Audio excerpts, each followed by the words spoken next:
আমার আজকের এই ভিডিও দেখে আপনারা যারা জাপানে থাকেন অথবা জাপানে যাওয়ার প্ল্যান করছেন ওনারা সাবধান হয়ে যাবেন।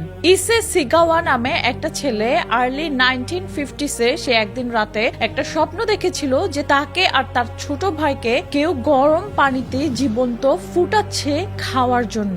এটা দেখে ইসে তাড়াতাড়ি ভয়ে ঘুম থেকে উঠে গিয়েছিল। ঘুম থেকে উঠে ইসের সাথে সাথে মাথায় যে জিনিসটা কাজ করেছে সেটা হচ্ছে জিনিসটা যদি একদম ওর স্বপ্নের অপোজিট হয়, মানে ও কাউকে জীবন্ত সিদ্ধ করছে খাওয়ার জন্য। ইসে যখন স্কুলে যেত ও অন্য ক্লাসমেটদের পায়ের দিকে তাকিয়ে থাকতো ক্লাস করার সময়, কারণ ওর কাছে এরকম একটা আর্জ আসতো যে ও যদি কোনো একটা মানুষের পায়ে কামড় দেয় আর মাংস তুলে নেয় ওটা খেতে কেমন হবে, এটা চিন্তা করে ইসের মুখে লালা জমে যেত। প্রায় 30 বছরের জন্য ইসে ওর ইচ্ছাকে কষ্ট করে দমিয়ে রাখতে পেরেছিল, কিন্তু এরপরে ঘটে ভিন্ন ঘটনা। তো এই 30 বছর পরে ইসে যখন আর নিজেকে কন্ট্রোল করতে পারছিল না, তখন টোকিওর একদিন সামারের দিনে ইসে একটা মহিলাকে ফলো করে করে ওর অ্যাপার্টমেন্টে গিয়েছিল। তারপর যখন রাত হয়েছিল ইসে ওই মহিলার উইন্ডো দিয়ে ঘরে ঢুকে ওই মহিলার যখন বেডে ঘুমাচ্ছিল ওর পাশে দাঁড়িয়ে তাকিয়েছিল আর বুঝতে পারছিল না যে ও এখন কি করবে এই মহিলাকে। তো হঠাৎ করে ওই মহিলার ঘুম ভেঙে গেলে ইসে জোরে দৌড় দিয়ে ওই ঘর থেকে বের হয়ে গিয়েছিল। এই ইনসিডেন্টের পর ইসে নিজে একটা সাইকিয়াট্রিস্টের কাছে গিয়েছিল ট্রিটমেন্টের জন্য। ও গিয়ে সব এক্সপ্লেন করলো। সাইকিয়াট্রিস্ট এগুলো সব শুনে ইসেকে একটা হায়ার রিস্ক পার্সন হিসেবে আইডেন্টিটি করেছে ওই সমাজের জন্য, কারণ ও এখন শুধু ওর ফ্যান্টাসির মধ্যে না, ও ওর ওই ফ্যান্টাসি অনুযায়ী কাজও শুরু করে দিয়েছিল। সাইকিয়াট্রিস্ট সাজেস্ট করেছিল যে ইসেকে এই মুহূর্তে একটা মেন্টাল অ্যাসাইলামে রাখা উচিত, কিন্তু ইসের বাবা ছিল ওই সমাজের মধ্যে একটা প্রভাবশালী মানুষ যার অনেক টাকা পয়সা ছিল, পাওয়ার ছিল। তো সে সাইকিয়াট্রিস্টের এই কথা অনুযায়ী বললো, না আমি আমার ছেলেকে কখনোই মেন্টাল অ্যাসাইলামে রাখবো না। ও ওর পাওয়ার খাটিয়ে ইসেকে মেন্টাল অ্যাসাইলাম থেকে দূরে রেখেছিল আর এমনি নরমাল মানুষের মধ্যে থাকতে দিয়েছিল। এরপর ইসের বাবা ইসেকে প্যারিসে পাঠিয়ে দিয়েছিল ইউনিভার্সিটিতে পড়ালেখা করার জন্য। তো ইসে যখন প্যারিসে থাকতে স্টার্ট করেছিল ওর ওই ইচ্ছাটা কিন্তু কোনো সময় যায়নি, ওটা এখন আরো বেশি আসছে যে মানুষকে খাওয়ার জন্য। তাই এই সময় ইসে কোনো নতুন করে সাইকিয়াট্রিস্টের কাছে না গিয়ে ওর ভিকটিম খুঁজছিল, যে ও মানুষকে টার্গেট করছিল, এবার ওর ভিকটিম কে হবে। ইসে নিজেকে মনে করতো ও সুন্দর মানুষ ছিল না, ও মনে করতো ও দেখতে অনেকটা বিশ্রী। তাই ইসের এটা বিশ্বাস ছিল ও যদি একটা সুন্দর মানুষকে খায় ওই মানুষের সৌন্দর্য ওর গায়ের মধ্যে আসবে। ইসে এ পর্যায়ে ডিসাইড করলো ও একটা সুন্দর মেয়েকে ওর ভিকটিম বানাবে। অনেক সময় ও সুন্দর মেয়ে পেয়েছিল কিন্তু ওদেরকে ও ভিকটিম করতে পারেনি আনটিল ও মিট করেছে রেনে হার্টফিল্ড নামে একটা মেয়েকে। রেনে ছিল অনেক সুন্দর একটা মেয়ে যে ছিল ডাচ স্টুডেন্ট, আর ইসের সাথে ও সেম ইউনিভার্সিটিতে পড়ালেখা করতো। ওই সময় রেনের বয়স ছিল 25। তো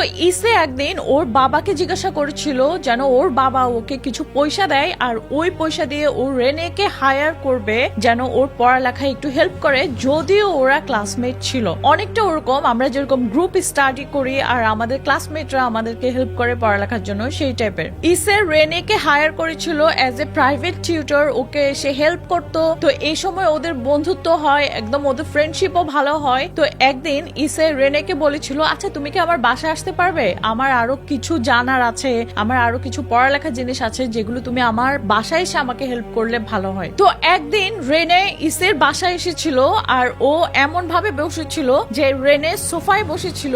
ইসে হঠাৎ পড়ালেখার একটা পর্যায়ে ও অন্য রুমে গিয়েছিল আর রেনের পিছন থেকে আসছিল। ওই সময় ইসের হাতে ছিল একটা বন্দুক, ও রেনেকে গুলি করতে চেয়েছিল কিন্তু ওই সময় ওটা জ্যাম হয়ে গিয়েছিল, মানে কোনো বুলেট বের হয়নি। তো ইসে তাড়াতাড়ি আবার ওখান থেকে চলে গিয়ে বন্দুকটা অন্য রুমে রেখে আবার রেনের সামনে এসে বসলো। রেনে বুঝতেও পারেনি যে ইসে ওকে পেছন থেকে গুলি করা ট্রাই করেছিল। ইসে তখন রেনের সামনে বসে মনে মনে চিন্তা করছিল, আচ্ছা এটা কি একটা সাইন, মানে আমি কি ওকে মারবো না, আমি কি ওকে খাবো না। কিন্তু রেনে ওই রাতে ওখান থেকে যখন চলে গিয়েছিল তখন ইসে ডিসাইড করলো, না আমাকে অবশ্যই ওকে মারতে হবে আর আমাকে ওকে খেতে হবে। ঠিক এর পরের দিন রেনে আবার ইসেকে হেল্প করার জন্য ইসের বাসায় এসেছিল।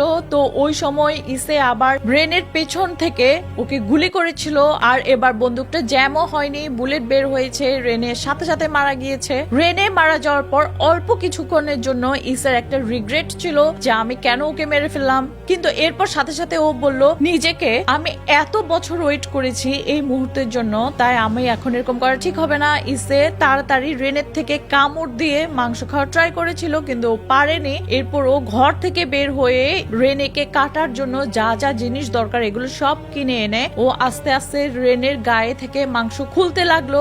এর মধ্যে ও কিছু খেয়েছিল, এর মধ্যে আরো কিছু অংশ ও ফ্রিজারে রেখেছিল। বাকি রেনের যে বডির অংশগুলো ছিল ও এটাকে একটা লাগেজে ঢুকিয়ে বাহিরে নিয়ে গিয়েছিল। তো প্রায় 2 দিন ধরে ইসে রেনেকে খাচ্ছিল। তো ইসে যখন ওই লাগেজে করে রেনেকে বাহিরে একটা লেকের পাশে ফেলে দিতে চেয়েছিল, ইসে ছিল একটু ছোটখাটো মানুষ। তো অনেকে নোটিস করেছে যে একটা ছোটখাটো মানুষ এত বড় একটা লাগেজ কষ্ট করে টেনে টেনে নিয়ে যাচ্ছে। তো এটা যেহেতু অনেকের মানুষের চোখে পড়েছে, ওরা পুলিশকে কল করেছে। পুলিশ আসার পরে ওই লাগেজ চেক করে রেনের বডি পেয়েছিল। এই সময় পুলিশ যখন ইসেকে কোশ্চেন করেছিল তখন ইসে স্বীকারও করেছে, হ্যাঁ আমি একে মেরে ফেলেছি। পুলিশ অ্যারেস্ট করার পর যখন ওর এই কেসটা ট্রায়ালে গিয়েছিল তখন ফ্রান্সের একজন জাজ ইসের পুরো ফাইল দেখে বলল, এই মানুষ তো ইনসেন, এ তো কোনো ট্রায়াল ফেসও করার কথা না, কারণ যেহেতু ও ইনসেন। জাজের রায় ছিল ওটা যে ইসেকে পার্মানেন্টলি একটা মেন্টাল ইনস্টিটিউশনে রাখতে হবে। তো ফ্রান্সের কোর্ট থেকে এই রায় হয়েছে যে ইসেকে মেন্টাল ইনস্টিটিউশনে রাখলেও সেটা ফ্রান্সে হবে না, সেটা হবে জাপানে। তাই ফ্রান্স থেকে ইসের কেসটা একদম সিল্ড করে দেওয়া হয়েছিল আর ওকে জাপানে পাঠিয়ে দেওয়া হয়েছিল। এখন জাপানের পুলিশদের যেহেতু ইসের কেসের মধ্যে কোনো অ্যাক্সেস ছিল না, তাই জাপানের কোনো কারণ ছিল না ইসেকে প্রিজনে অথবা একটা মেন্টাল ইনস্টিটিউশনে দিতে, যার কারণে ইসেকে ওরা ফ্রি করে দিয়েছিল। তো আজকে পর্যন্ত ইসে কিন্তু একজন ফ্রি ম্যান, যে জাপানের টোকিওতে খোলামেলা করে হেঁটে বেড়াচ্ছে। ও যে ক্রাইম করেছিল ওই ক্রাইম থেকে ও একটা বুকও লিখেছিল, যেই বুকটা মানুষ গণহারে কিনছে, যার কারণে ইসে এখন একজন সেলিব্রিটি।